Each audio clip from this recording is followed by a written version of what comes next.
Concept समझ आता है लेकिन पेपर में टाइम नहीं बचता और कैलकुलेशन में ही फंस जाता हूँ। कितना भी रट लूँ टेबल याद नहीं होता। प्रॉब्लम ये नहीं है कि आपको टेबल याद नहीं होता, प्रॉब्लम ये है कि आपको सही प्रोसेस नहीं पता। तो वो सही तरीका क्या है और उसे कैसे करें, इस पूरी वीडियो में हम उसे समझेंगे। और हाँ, इस वीडियो में हम केवल एग्जाम में यूज होने वाले कैलकुलेशन ट्रिक को ही समझेंगे। तो कैलकुलेशन के लिए आपके पास दो चीज़ें होनी चाहिए। एक तो है पतली सी कॉपी जिसमें आप इम्पॉर्टेंट पॉइंट को नोट कर सकें। जैसे इस वीडियो में जो आपके काम के पॉइंट मिलेंगे या ट्रिक्स मिलेंगे उसे आप कहाँ नोट करोगे, है ना। और दूसरी रफ कॉपी होनी चाहिए प्रैक्टिस के लिए। तो दोस्तों, जो नोट्स बनाएंगे आप कैलकुलेशन के लिए उसमें आपको टेबल से लेके एडिशन तक सब कुछ नोट डाउन करना है और उसका रिवीजन करना है। वो बेसिक वाले में हम दो पार्ट में इस पूरे वीडियो को समझेंगे। और इसके साथ जो भी पीवाईक्यू टेस्ट और मॉक टेस्ट देंगे, जो उसमें यूनिक ट्रिक मिलेंगे या आपके प्रैक्टिस करने के दौरान जो आपके खुद के ट्रिक डेवलप होंगे, वो इस नोटबुक में आप ऐड करेंगे। केवल उन्हें ही नोट करना है, फालतू के कोई ट्रिक्स जो एग्जाम में यूज नहीं होने वाले हैं उनको नोट नहीं करना है। और दोस्तों, कैलकुलेशन आपकी वीक है तो कैलकुलेशन स्पीड के लिए आपको कम से कम 15 से 20 मिनट डेली प्रैक्टिस करनी होगी, डेली देना होगा। तो क्या करना है हम उसे दो पार्ट में समझेंगे। और इस दो पार्ट में क्या क्या है, प्रैक्टिकल स्ट्रेटजी है और दूसरे पार्ट में हम समझेंगे कोर कैलकुलेशन एरियाज को, जिसके बिना कैलकुलेशन की कल्पना भी नहीं की जा सकती। जिसमें आपको एडिशन समझना है, सब्सट्रैक्शन है, मल्टीप्लिकेशन है और डिवीजन है। इन सभी पॉइंट को हम एक एक करके यहाँ पे डिस्कस करने वाले हैं। तो एक चीज़ ध्यान रखना दोस्तों, ज़बरदस्ती के ट्रिक याद नहीं करने हैं। जो बेसिक से आसानी से हो जा रहे हैं वो क्वेश्चन, उसके बदले ट्रिक याद नहीं करना है, कोई फ़ायदा नहीं मिलता है। उसमें भी कुछ स्टेप्स को छोड़ देंगे अगर आप, तो वो आपका ट्रिक बन जाएगा और कैलकुलेशन की स्पीड बढ़ जाएगी। तो सबसे पहले पार्ट में यहाँ पे हम मल्टीप्लिकेशन को समझते हैं। यहाँ आप देख सकते हैं ये 36 इंटू 22 है। अब इसको करने के कई सारे तरीके हैं, लेकिन कौन सा आसान तरीका है वो आपको चूज करना है ताकि आप आसानी से एग्जाम में उसको कर पाएं। 36 और 20 है तो यहाँ से आप जो 22 है इसका दो इसको अगर दे देंगे तो यहाँ पे कितना हो जाएगा 38 इंटू 20। अब इसको आप आसानी से कर सकते हैं। अगर ये भी टफ लग रहा है तो यहाँ पे 38 इंटू 10 इंटू 2 कर सकते हैं। तो 10 इंटू यानी 380 यहाँ पे हो जाएगा और 2 का इसमें मल्टीप्लाई कर सकते हैं। ये एक तरीका हो सकता है। और क्या तरीके हो सकते हैं, जैसे मान लीजिए यहाँ पे हमने 6 उसको दे दिया तो 30 प्लस 6 और यहाँ पे 22, इसको भी कर सकते हैं आप। और भी बहुत सारे तरीके हैं, लेकिन सबसे आसान कौन सा है ये खुद आपको प्रैक्टिस करके देखना पड़ेगा। जैसे मान लीजिए अब यहाँ पे हम एक चीज़ और कर सकते हैं। 30 जो है 36 इंटू 2 कर सकते हैं और इंटू 11 कर सकते हैं। तो ये 36 और इंटू 2 करेंगे तो यहाँ पे 72 हो जाएगा और 72 को आप 11 से मल्टीप्लाई करेंगे। 11 का ट्रिक आप समझते ही हैं, नहीं समझते हैं उसको भी हम आगे अभी डिस्कस कर लेंगे। तो वहाँ पे क्या करना होता है, जैसे ये 7 इधर लिख लिया और यहाँ पे 2 हो गया, दोनों को ऐड करके बीच में रख देंगे तो यहाँ पे 792 टोटल आंसर आ जाएगा। तो जो आसानी से हो सकता है उसको आपको यहाँ पे करना है। यहाँ पे 33 और गुणे 176 है। यहाँ पे आप 11 के कॉन्सेप्ट को भी सीख सकते हैं। यहाँ पे आप 3 इंटू 11 इंटू 176 कर सकते हैं और 3 का मल्टीप्लिकेशन जब इधर करेंगे आप 3 4 18, यहाँ पे 8 हो गया, 1 कैरी कर लिए और 3 से 21 22 के 2 हो गया और यहाँ पे 3 3 3 और 2 5 हो गया। तो 5 28 इसमें आप करेंगे तो इधर 8 आ जाएगा। 8 2 10 यहाँ 0 हो गया और ये फिर आपका 1 कैरी हो गया, फिर 5 2 7 1 8 हो गया और यहाँ पे 5 हो गया। तो ये आपका आंसर आ जाएगा। इसको और तरीके क्या हो सकते हैं, अब यहाँ पे देख सकते हैं जैसे ये 33 है तो 11 इंटू ये हो गया, मतलब 35 का हमने कर लिया डिवाइड। अब फर्दर ये आपको इसमें बदल सकते हैं। तो ये इसको हम कैसे लिख सकते हैं, 176 को यहाँ पे 100 प्लस 70 प्लस 6। अब ये 3 का सारे में मल्टीप्लाई कर सकते हैं तो यहाँ पे हो जाएगा 300, यहाँ पे हो जाएगा 210 और यहाँ पे हो जाएगा 18 और ये सारे को ऐड करेंगे तो कितना टोटल आ जाएगा, ये लास्ट में 8 आ जाएगा और यहाँ पे 112 हो गया और यहाँ पे 5 हो गया। अब इसको 11 से मल्टीप्लाई करना आसान है तो उस तरह से कर सकते हैं। तो किसी भी संख्या में दोस्तों करना है तो उसको आपको प्रैक्टिकल करके देखना पड़ेगा कौन सा बेस्ट है और वो प्रैक्टिस के दौरान ही चीज़ें आ पाएंगी। जैसे कोई क्वेश्चन आप सॉल्व कर रहे हैं प्रैक्टिस में, मॉक में, पीवाईक्यू में, वहाँ पे आपको देखना पड़ेगा कि अब मेरा अगर समय ज़्यादा लग रहा है कैलकुलेशन में तो उसको मैं कैसे ईजी कर सकता हूँ। और वहाँ से ही जो चीज़ें आपकी यूनिक निकल के आएंगी वही आपके नोट्स में ऐड करते जाना है, वही आपके काम की चीज़ें होंगी। बाकी फालतू के ट्रिक के चक्कर में नहीं पड़ना है। एग्जाम में सब कुछ भूल जाता है, कुछ नहीं ध्यान में आता है, फिर आप बेसिक में चले जाते हैं और यहाँ पे बेसिक में करने लगते हैं जिससे टाइम आपका ज़्यादा लगने लगता है। जो 5 से मल्टीप्लिकेशन करने का जो सिस्टम है उसे समझते हैं। जैसे 165 है, इंटू 5 आपको करना है तो देन उस कंडीशन में क्या होगा आप इसको सोचो, है ना। तो यहाँ पे आप जैसे मान लीजिए लिखा हुआ है 165 इंटू 5, अभी दोनों तरफ आप 10 से मल्टीप्लाई कर दें तो कोई भी फर्क नहीं पड़ेगा, यानी इसको आधा कर देना है और यहाँ पे 10 का मल्टीप्लाई कर देना है उसमें। तो इसका आधा कितना हो जाएगा 8 और 2 16 और 2 4 1 5, 82.5 और इसमें आप जब 10 का मल्टीप्लाई करेंगे तो 825 इसका आंसर आ जाएगा, है ना। तो इस तरीके से 5 का मल्टीप्लाई जो होगा 5 का, उसको भी आप समझ सकते हैं। तो कैलकुलेशन मैथ्स के क्वेश्चन को आसान बनाने के लिए होती है। ऐसा ना हो कि क्वेश्चन का ट्रिक अलग याद कर रहे हैं और कैलकुलेशन का ट्रिक अलग याद कर रहे हैं, तो इतना नहीं करना होता है। तो जो बिल्कुल आपके दिमाग में सेट बैठ जाए और फटाक से यूज में आ जाए, उसी को आपको लेना होता है। तो दोस्तों प्रैक्टिस इतनी हो जाती है कि बहुत सारे कैलकुलेशन मेथड आपके खुद के बन जाते हैं और वो बहुत यूनिक होते हैं। उन्हें भी अपनी कैलकुलेशन के नोटबुक में जरूर ऐड करें।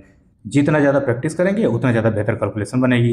कैलकुलेशन वही ध्यान में रखो जो एग्जाम ओरिएंटेड हो। और भी बहुत सारे तरीके हो सकते हैं कैलकुलेशन के, और जैसे जैसे आप प्रैक्टिस करेंगे वैसे वैसे चीज़ें समझ में आने लगेंगी। एक और पॉइंट है यहाँ पे दोस्तों सबसे इंपॉर्टेंट, कि जब टीचर पढ़ा रहा हो तो वहाँ पे आप नोटिस करेंगे वो कैलकुलेट कैसे करते हैं, वो कैसे यूज करते हैं फॉर्मूलों को, तो वहाँ से भी आप चीज़ों को नोट डाउन कर सकते हैं। फर्दर दोस्तों 50 से जब किसी संख्या में मल्टीप्लाई करना है तो उसे कैसे कर सकते हैं। अब यहाँ देखिए ये है 36 × 50। अब यहाँ पे क्या करना है, यहाँ पे सीधे 36 को आधा 18 और यहाँ पे 2 जीरो 1800, ये आंसर आ जाएगा। यानी जब भी आपको फिर से करना हो मल्टीप्लिकेशन तो वहाँ पे 2 जीरो ऐड करेंगे और इसको 36 को आधा कर देंगे। तो ये क्यों हो रहा है दोस्तों, यहाँ पे आप देख सकते हैं, जैसे आप 100 से ही गुणा कर देते हैं, 100 से भाग दे देते हैं यहाँ पे, तो ये 50 से इसको काटेंगे तो 2 बार में कट जाएगा, तो यानी इसका आधा करेंगे यानी 2 से इसमें भाग जाएगा 18 और 100 का यानी 2 जीरो उसके साथ आ जाएगा। तो ये इसमें कॉन्सेप्ट होता है। और ऐसा नहीं है कि ये सीखने के बाद ऐसे छोड़ देना, जब भी 50 का मल्टीप्लिकेशन दिखे आप तुरंत इस चीज़ को अप्लाई करें। अब फर्दर इस क्वेश्चन को यहाँ पे देखें, 121 है, 121 और इंटू ये 3254, तो यहाँ पे कैसे करना है, 121 किसका स्क्वायर है, 11 का, तो 11 यहाँ पे आप एक बार 11 का मल्टीप्लाई करेंगे, फिर फर्दर एक बार करेंगे, तो करना ही कुछ नहीं है। यहाँ पे आप ध्यान से देखो इस चीज़ को, यहाँ पे सीधे इन डिजिट को जोड़ते जाना है। तो पहले तो 4 आ गया यहाँ पे, और ये 5 4 9, फिर फर्दर 5 2 7 और यहाँ पे 3 2 5 और फर्दर 3, इस तरह से एक बार में हो गया। दूसरी बार में फिर फर्दर करना है तो वहाँ पे देख सकते हैं यहाँ पे 4 आ जाएगा, और फिर फर्दर 9 4 13 3 80 लेख, और यहाँ पे 9 7 16 1 17 87 लेख, 7 5 12 1 13 3 80 लेख, और फर्दर यहाँ पे 9 आ जाएगा, 5 3 8 1 9 और यहाँ पे 3 आ जाएगा। तो ये इसका आंसर आ जाएगा। तो 11 के मल्टीप्लाई से बहुत सारे फायदे मिलते हैं, उसको अपने कॉन्सेप्ट में रखें। फर्दर आप जब देखेंगे 22/7 का मान निकालना होता है तो वहाँ 11 से ही मल्टीप्लाई का ऑप्शन काम आता है।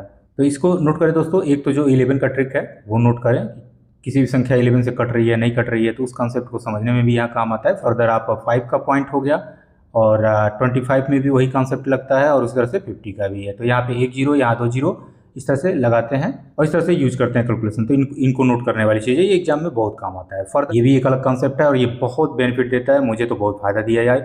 यहाँ पे देख सकते हैं जो यहाँ पे 2 और 2 समान है, और ये 5 और यहाँ पे दोनों का योग 10 होना चाहिए। यहाँ पे 8 2 10 देख सकते हैं, ये भी बहुत काम का है। यहाँ देख सकते हैं 9 1 10, दोनों सामने का 4 4 बराबर है, तो इसमें कुछ करना ही नहीं होता है। यहाँ देख सकते हैं 7 3 10 और ये 3 3 बराबर है। तो इसको कैसे करना है, जैसे ये लास्ट का जो यूनिट प्लेस है 25 25 ये हो गया, और ये एक यहाँ पे ऐड कर लेंगे 2 में, यानी एक बढ़ा करके और दूसरे से गुणा करेंगे, यानी 625 2 3 6। इस तरह से यहाँ 3 चौके 12 8 दूनी 16, 1216 इसका आंसर हो जाएगा। फिर से इस पॉइंट को भी समझ सकते हैं, जैसे ये देख सकते हैं 3 है 7 है, 7 3 21 हो गया, इन दोनों का गुणा कर लेंगे, और ये 3 3 दोनों समान है, इक्वल है, तो यहाँ पे इसको 4 बना लेंगे और यहाँ पे मल्टीप्लाई कर लेंगे, तो ये 4 3 12 हो जाएगा। तो इस तरह से आगे वाले में एक डिजिट बढ़ा करके गुणा कर लेंगे, और यहाँ 9 1 9, तो यहाँ 009 हो जाएगा। अब फर्दर देख सकते हैं 4 5 20, तो 2009। तो इस तरह से बहुत बड़ी बड़ी संख्याओं में भी यूज कर सकते हैं। इसको आप प्रैक्टिस में करके लाएं और आपको समझ में आएगा कि हाँ वाकई में कितना बेनिफिट है।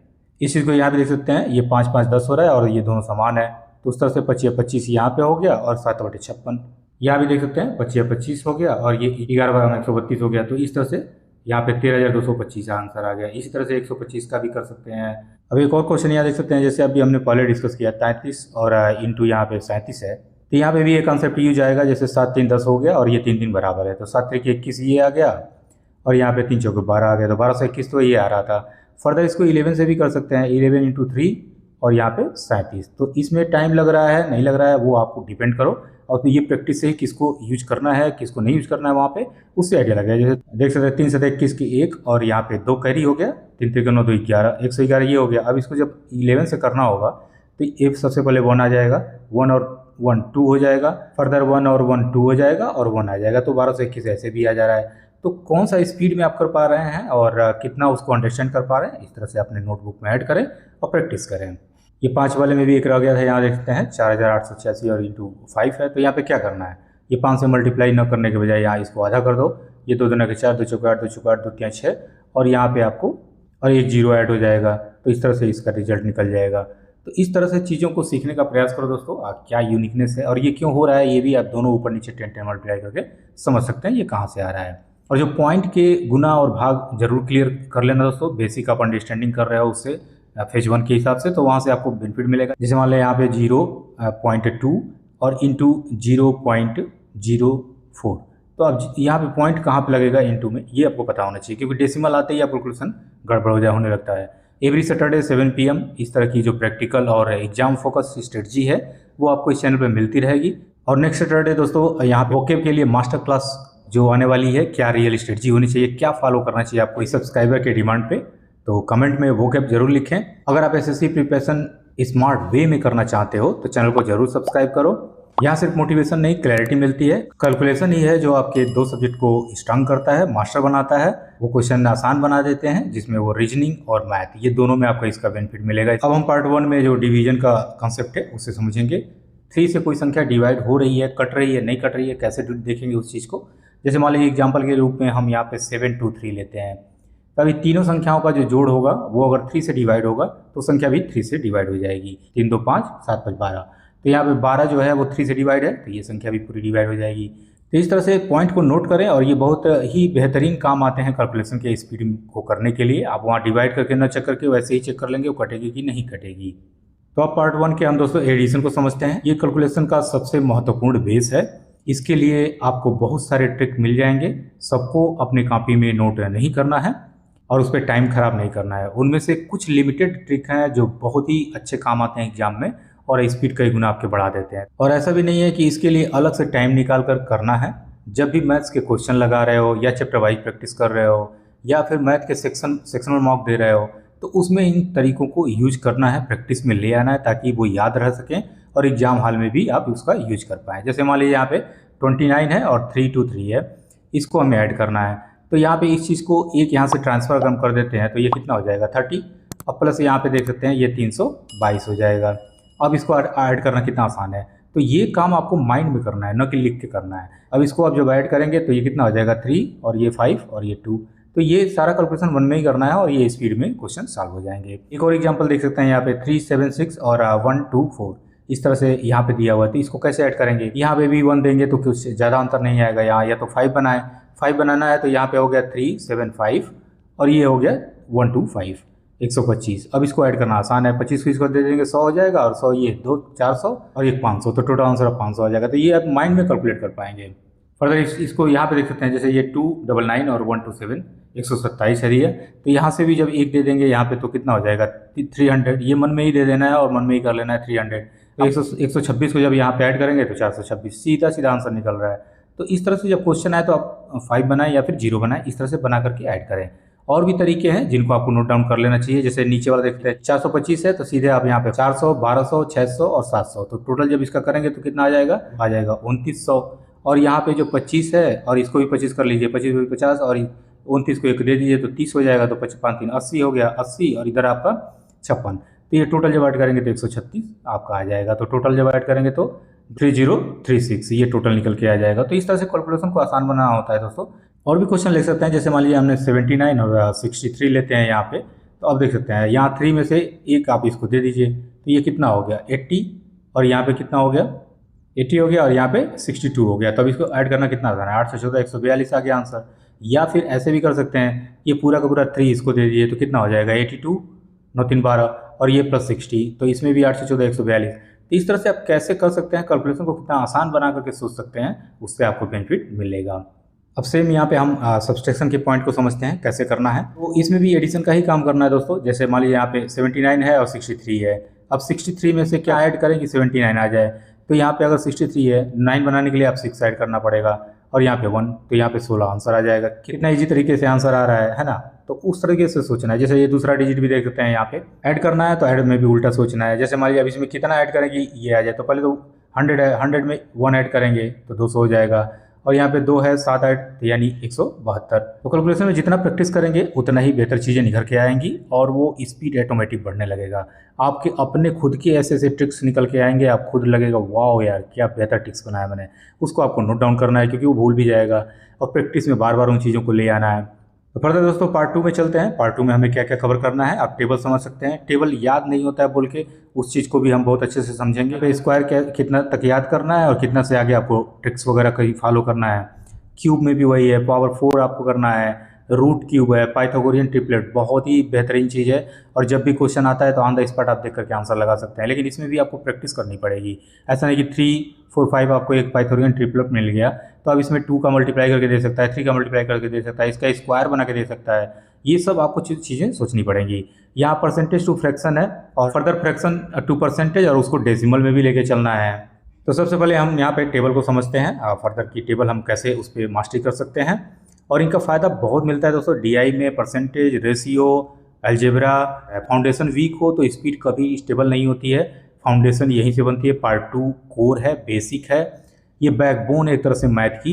एस्पायरेंट्स को मेथड तो पता होता है बट कैलकुलेशन में स्पीड नहीं आती और इसी वजह से क्या होता है पैनिक क्रिएट हो जाता है एग्जाम हॉल में, सिली मिस्टेक होने लगते हैं। एक ही मतलब पता है सामने सामने दिख रहा है फिर भी 2 या 4 नहीं होगा, 2 या 8 आने लगेगा, 2 या 6 आने लगेगा। तो ये सब चीज़ें दोस्तों प्रैक्टिस से ही दूर होती हैं और लो अटेम्प्ट होने लगेगा। टेबल की प्रैक्टिस नहीं होने से छोटे छोटे मल्टीप्लाई में भी आपको पेन चलाना पड़ता है, उसको आपको कंट्रोल करना है। अब जैसे मान लीजिए यहाँ पे हमने लिख दिया 18 और 18 5 जा, अब ऐसा नहीं कि यहाँ पे पेन चलाना शुरू कर दिए तो ये इस लेवल पे आप स्पीड में क्वेश्चन नहीं सॉल्व कर पाएंगे। जितना टाइम ड्यूरेशन दिया गया है उससे ज़्यादा टाइम लगेगा। तो पेन चलाने का मतलब चलना सीखना, जैसे छोटा बच्चा चलना सीखता है, लेकिन माइंड चलाते हैं तो कैलकुलेट करने का मतलब है दौड़ना सीखना। और उसी की वजह से ही आपका स्कोर इंप्रूव होगा, एग्जाम में 50 आउट ऑफ 50 भी कर पाएंगे। तो अब ऐसा नहीं है कि टेबल तैयार नहीं हो रहा है तो टेबल तो याद ही नहीं होता है, उस चक्कर में आपने उसको छोड़ दिया। तो 90% दोस्तों एस्पायरेंट्स यही गलती करते हैं, भाई याद नहीं हो रहा है उसके लिए दूसरा तरीका सोचो। ऐसा नहीं होता है, सोचना पड़ेगा। टेबल कम से कम 30 तक, इससे कम पे तो काम नहीं ही बनेगा। टेबल जितना टाइम आपको 4 इंटू 8 करने में लग रहा है उतना आपको टाइम 14 इंटू 18 लगना चाहिए। 14 गुणे 18 भी उतने स्पीड में ही आनी चाहिए। हम केवल 2 तरीकों से सीखेंगे जिसमें से आप कोई भी तरीका जो आपको अच्छा लगे वो आप फॉलो कर सकते हो। तो वो 2 तरीका टेबल सीखने का क्या हो सकता है उसको देखेंगे। तो पहला तरीका क्या होगा, आपको 4 वीक में 4 तरीके से टेबल तैयार लिखने होंगे। जैसे यहाँ से 2 से लेकर 30 तक डेली लिखेंगे, ये 1 वीक चलेगा। फर्दर आप क्या करेंगे 2 से लेकर 30 तक दूसरे वीक में भी लिखेंगे, लेकिन इस वीक में क्या करेंगे उल्टे तरीके से लिखेंगे। कैसे लिखेंगे, जैसे 12 10 जा, 12 दहा में, 12 नावा, 12 8 12 सत्ते, इस तरह से आपको तैयार करना है। और थर्ड वीक में क्या करना है, आपको 2 से लेकर 30 तक का टेबल लिखना है, लेकिन कौन सा, 2 का, 4 का, 8 का, 6 का, 8 का, इस तरह से सम डिजिट वाले। और 4th वीक में भी सम डिजिट वाले, यानी 3 का, 5 का, है ना, इस तरह से करना है। और ये 4 वीक तक कंटिन्यू चलना है। तो इस तरह से आपका बेहतरीन तैयार होगा। और दूसरा तरीका क्या हो सकता है टेबल में, उसे हम समझते हैं। जैसे 2 लिखेंगे और अब फर्दर 3 4 5 6 8 और 9, इसमें आप 11 का मल्टीप्लिकेशन करेंगे, फिर 12 का मल्टीप्लिकेशन करेंगे, इस तरह से आप 30 तक जाएंगे। ये आप फर्स्ट वीक में करेंगे। और सेकेंड वीक में कि इसको उल्टा लिखेंगे, यानी कि 9 8 7 6 5 4 3 2, और इसमें भी फिर इस तरह से 11 का, फिर इसके बाद 12 का। तो ये दूसरा सिस्टम है। इससे पूरा टेबल आपको कमांड हो जाएगा, उसमें मास्टरी हो जाएगी, आपको याद करने की जरूरत नहीं पड़ेगी। और ये पैटर्न दोनों में से जो बेहतर लगे उसको आप फॉलो करो। और मैंने एक टेलीग्राम चैनल यहाँ पे स्टार्ट किया है जहाँ पे आप डायरेक्टली मुझे मैसेज कर सकते हो, लेकिन हाँ सीरियस हो तो भी आप इस पर ज्वाइन करना। तो यहाँ पे दोस्तों अब दूसरा पॉइंट है स्क्वायर का। यहाँ पे 2 से लेकर 50 तक का स्क्वायर आपको हर हालत में याद करना है। और आगे के लिए अगर कोई आसान स्ट्रेटजी मिलती है तो उसको आप फॉलो करें, ट्रिक को नोट करें। नहीं है कि बहुत सारी स्ट्रेटजी देखनी है, जो स्ट्रेटजी देखें आप उसमें इसको आगे निकालने के लिए वहाँ से जो बेहतर आसान लगे उसको नोट डाउन करें, बार बार उसकी प्रैक्टिस करें। जब भी जरूरत पड़े 50 से ऊपर निकालने का तो उसको ही ट्राई करें। यहाँ पे क्यूब आपको 2 से लेकर 25 तक का तैयार करना है। इस तरह से पावर 4 भी आपको तैयार करना है 12 तक का, जिसमें 2 का पावर 4 क्या होगा, 3 का क्या होगा। फर्दर पार्ट 2 के जो दूसरा पार्ट है उसमें देखते हैं रूट क्यूब आपको तैयार करना है। ये भी एग्जाम में बहुत ज़्यादा पूछे जाते हैं और इसका फायदा मिलता है। पाइथागोरियन ट्रिपलेट आपको बहुत बेहतर फायदा देता है और ये बहुत आराम से मिल जाएगा। कितने पाइथागोरियन ट्रिपलेट होते हैं उनको भी आपको नोट डाउन करना है और तैयार करना है। Percentage to fraction, fraction to percentage और प्लस डेसिमल। जैसे मान लीजिए यहाँ पे 25% है तो 25% इक्वल टू कितना 1/4, इस तरह से ध्यान रखना है। अब फर्दर कितना 0.25, ये भी आपको ध्यान रखना है। फर्दर यहाँ पे देख सकते हैं 20%, तो 20% का मतलब कितना 1/5। अब फर्दर वो डेसिमल में कितना होगा तो 0.2, ये भी आपको ध्यान रखना है। जितना आप सिंप्लीफाई करोगे उतनी स्पीड बढ़ेगी। तो जब आप यहाँ पे एक लेवल के ऊपर प्रैक्टिस करने लगते हैं तो आप खुद ही कैलकुलेशन के अपने तरीके डेवलप कर लेते हैं जो कि बहुत यूनिक होते हैं। तो अपने दिमाग को इस तरह से ट्रेन मत करो कि कोई छोटा सा कैलकुलेशन भी आ गया तो तुरंत पेन चलाना सीख लिए, तुरंत पेन उठा लिए और चलाना शुरू कर दिए। माइंड फिर पेन के हिसाब अनुसार चलने लगता है, जैसे जैसे पेन चलेगा वैसे वैसे वो कैलकुलेशन होगी। तो कैलकुलेशन से बहुत अच्छे से स्पीड बन जाती है, कब? जब आप उसको माइंड से यूज करते हो, पेन का यूज कम से कम करते हो। तो मिलते हैं नेक्स्ट सैटरडे को 7 PM ओके की स्ट्रेटजी के साथ। हर सैटरडे को, हर शनिवार को 7 PM पे वीडियो आपको मिलती रहेगी स्ट्रेटजी के रिगार्डिंग। जो भी डाउट्स हो, जो भी आपको चीज़ें समझ में ना आती हो, प्लीज़ कमेंट में ज़रूर मेंशन करें। सो थैंक यू दोस्तों।